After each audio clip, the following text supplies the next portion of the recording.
Welcome to my vlogs! Guys, so for today, try natin yung may nagbigay sa atin ng mask from Korea, from Nature Republic.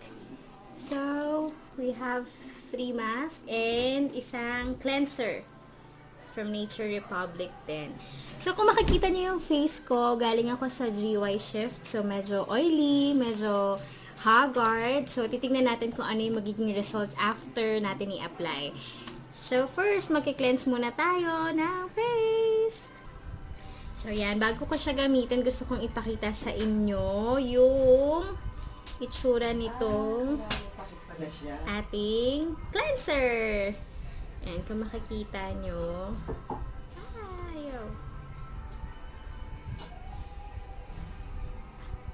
Ayan, ayan, ayan. Color almost pink. Ayan. Sana nafo-focus, ano, para...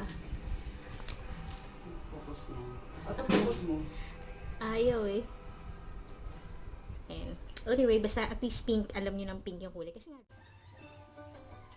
Hindi ko alam kung gaano karami yung dapat i-apply. Pero malamig siya ngayon kasi galing nga siya sa ref. Small amount lang pala. Okay tayo. Kalat natin. Ewan ko.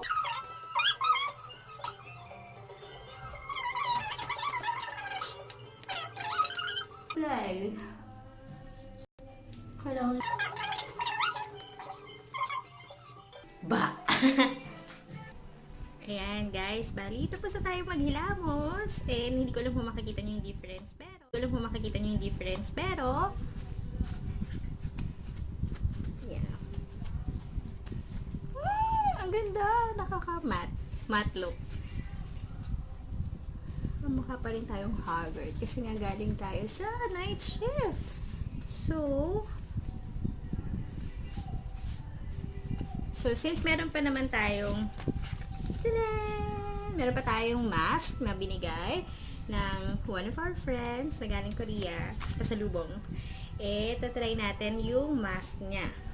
But, dahil natuto na tayo dun sa kanina, magbabasa muna tayo ng instructions. Okay, tapos na tayo magbasa at ang sabi, 20 minutes. So, try na natin. Meron tayong acai berry and rose, kagaya nung facial cleanser natin kanina, and then green tea. So, very, very addict ako sa green tea na mga nilalagay sa face at saka pabango. Alam ko bakit, pero sobrang gusto ko yung amoy nila, pero yung iniinom hindi. So, tatry natin si green tea. Amo! Sabi ko sa inyo okay yung green tea eh. So, sabi dapat daw pagkuha, isakto sa ice. Ito yung tsura niya. Okay.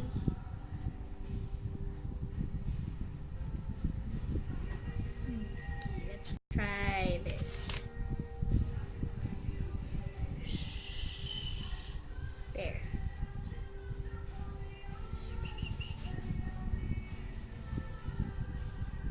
Sabi sakto daw sa mukha.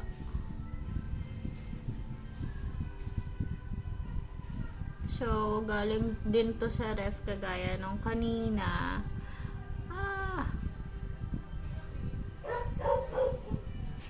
Sarap ba yun nasa labas? Ayun, galing siya sa ref kagaya kanina para malamig. Sana mawala yung pagka-haggard ko. Oh my God.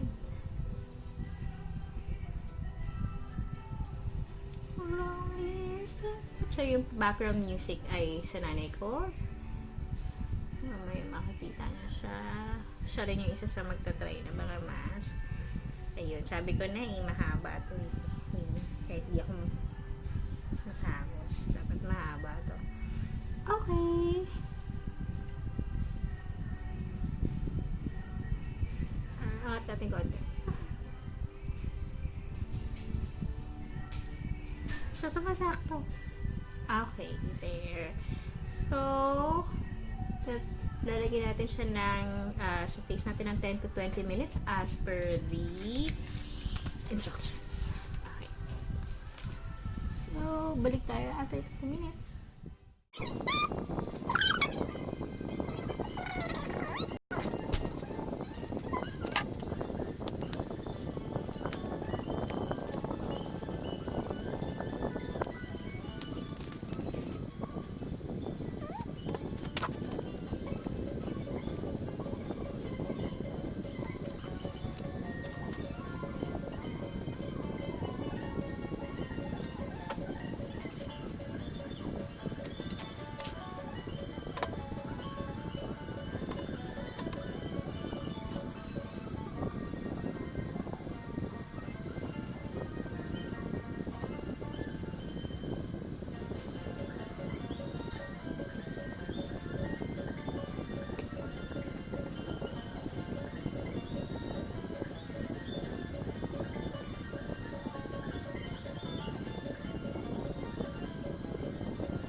It's time to remove. Natapos na ang 20 minutes finally.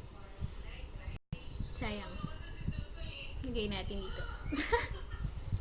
Dito. Kasi pampaganda daw ng skin.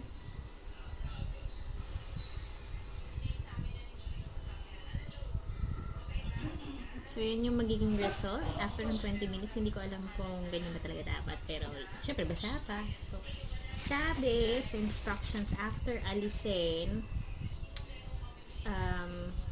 gently pat for better absorption. So, pat. Pat. Na. Tingnan natin kung ano.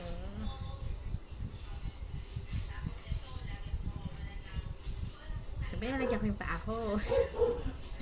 Sayang yung ano. Ayan.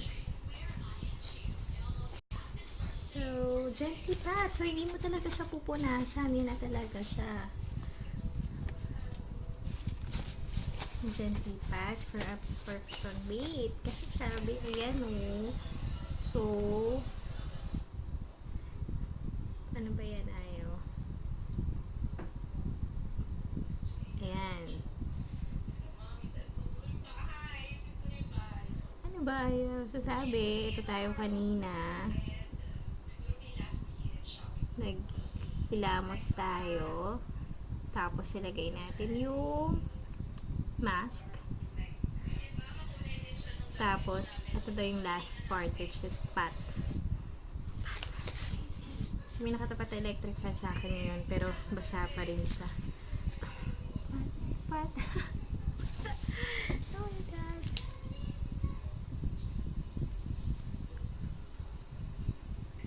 Para siya yung glow face effect. Ang ganda.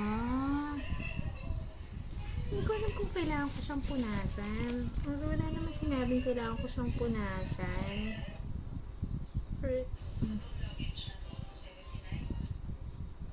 Anyway, sasabihin ko na sa inyo yung feeling habang nilalagay ko siya kanina. So, nung pagkalagay ko, cool kasi galing siya sa ref. And then, mga 15, pagdating ng 6 minutes onwards, or hanggang 12 minutes, nakakaramdam ako ng medyo paghahapdik dito sa part na to. Actually, sa lahat. Pero feeling ko kasi manipis nga yung balat ko. Kasi, hindi ko alam. So, magkakaiba naman tayo ng skin type. Pero for me kasi nakaramdam ako ng panghahapdik. Tunong ko sa inyo din mararamdaman nyo yun. Pero, hindi naman super hapdik.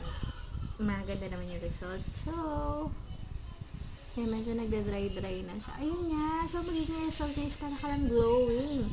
Nawala na yung pagiging haggard ko from GY shift. Kasi natin yung hair. Ayan. So, hindi ko sure kung meron nito dito sa Philippines na Nature Republic. Basta alam ko merong Nature Republic dito sa Philippines. And, ito ay galing Korea. So, hindi ko alam kung, dahil pasalubong nga lang siya, hindi ko alam kung magkano ang amount niya dito sa Philippines. So, just in case, try kong search, then i-update ko na lang kayo. Ayan. Thank you. Basa pa rin siya eh. Gusto ko siyang itap. Kaya baka mawala naman yung ang ganda.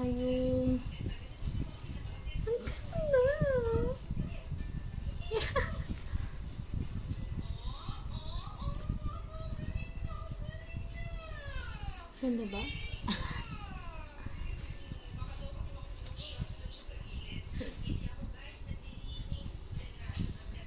Ayan.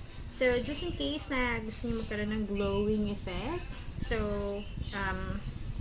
ayun. Bali, ang tinry natin for today is yung product ng Nature Republic. Ano ba? Ang hirap talaga i-focus. Yan, Nature Republic.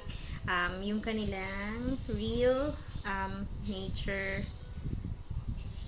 foam cleanser. So, bago ko nag-apply ng mask, naghilamos muna ako fresh from all the biyahe from Makati, galing sa office, sa GY shift pa.